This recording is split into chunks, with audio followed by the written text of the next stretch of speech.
Hello बच्चों। CBSE political science chapter 4 gender religion and caste part 2।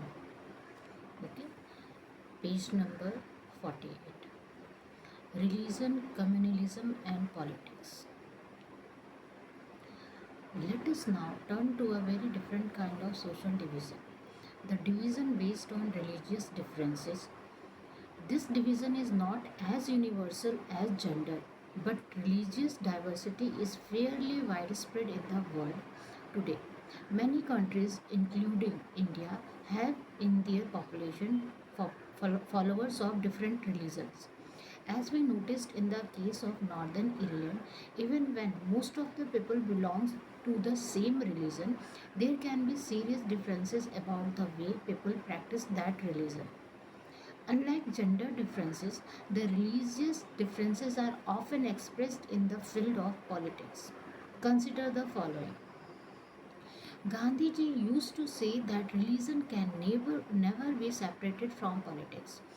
What he meant by religion was not any particular religion like Hinduism or Islam, but moral values that inform He all religions. He believed that politics must be guided by ethics drawn from religion. Human rights groups in our country have argued that most of the victims of the communal rights in our country are people from religious minorities. They have demanded that the government take special steps to protect religious minorities. Women's movement has argued that family laws of all religions discriminate against women. So they have demanded that government should change these laws to make them more equitable. All these instances evolve a relationship between religion and politics. But they do not seem very wrong or dangerous. Ideals, and values drawn from different religions can and perhaps should play a role in politics. People should be able to express in politics their needs, interests, and demands.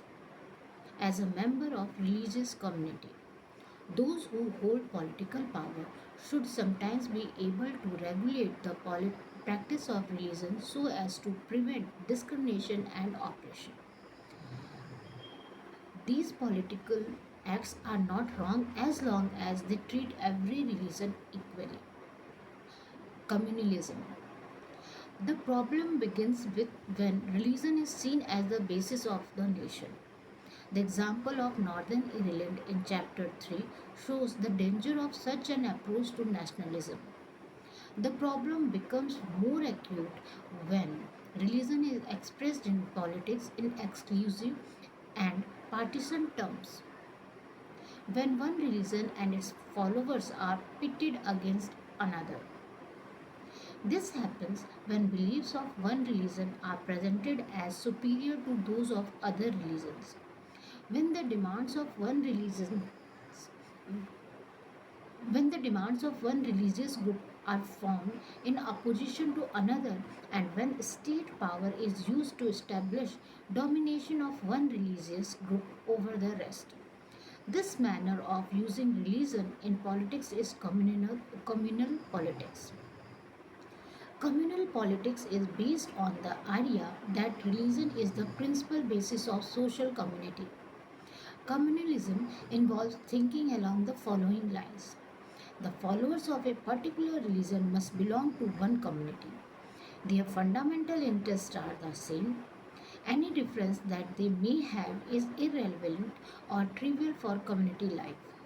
It also follows that people who follow different religions cannot belong to the same social community. If the followers of different religions have some commonalities, these are superficial and immaterial. Their interests are bound to be different and involve a conflict. In its extreme form, communalism leads to the belief that people belonging to different religions cannot live as equal citizens within one nation. Either one of them has to dominate the rest or they have to form different nations. This belief is fundamentally flawed. People of one religion do not have the same interest and aspiration in every context. Everyone has several other roles, positions, and identities. There are many voices inside every community. All these voices have a right to be heard. Therefore, any attempt to bring all followers of one religion together in context other than religion is bound to suppress many voices within the community. Communalism can take various forms in politics. The most common expression of communalism is in everyday beliefs. These routinely involve religious prejudices, stereotypes of religious communities, and belief in the superiority of one's religion over other religions.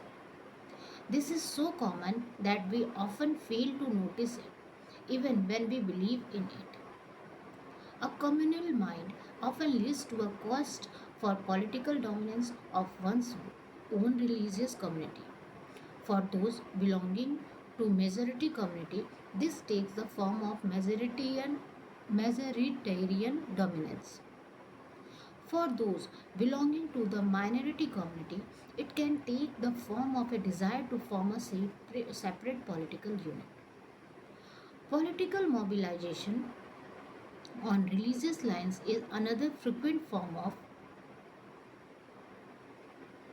communalism. This involves the use of sacred symbols, religious leaders, emotional appeal, and plain fear in order to bring the followers of one religion together in the political arena. In electoral politics, this often involves special appeal to the interests or emotions of voters of one religion in preference to others. Sometimes communalism takes its most ugly form of communal violence, riots, and massacre. India and Pakistan suffered some of the worst communal riots at the time of the partition. The post independence period has also seen large scale communal violence. Secular state. Communalism was and continues to be one of the major challenges to democracy in our country. The makers of the constitution were aware of this challenge. That is why they chose the model of a secular state. This choice was reflected in several constitutional provisions that we studied last year. There is no official religion for the Indian state. Unlike the status of Buddhism in Sri Lanka, that of Islam in Pakistan, and that of Christianity in England, our constitution does not give a special status to any religion. The Constitution provides to all individuals and communities freedom to profess, practice, and propagate any religion or not to follow any. The Constitution prohibits discrimination on grounds of religion. At the same time, the Constitution allows the state to intervene in the matters of religion in order to ensure equality within religious communities. For example, it bans untouchability. Understood in this sense, secularism is not just an ideology of some parties or persons. This idea constitutes one of the foundations of our country. Communalism should not be seen as a threat to some people of India. In India, it threatens the very idea of India. That is why communalism needs to be combated. A secular constitution like ours is necessary but not sufficient to combat communalism. Communal prejudices and propaganda needs to be countered in everyday life, and religion based mobilization needs to be countered in the arena of politics. Okay. Next topic, caste in politics, in next video. Thank you.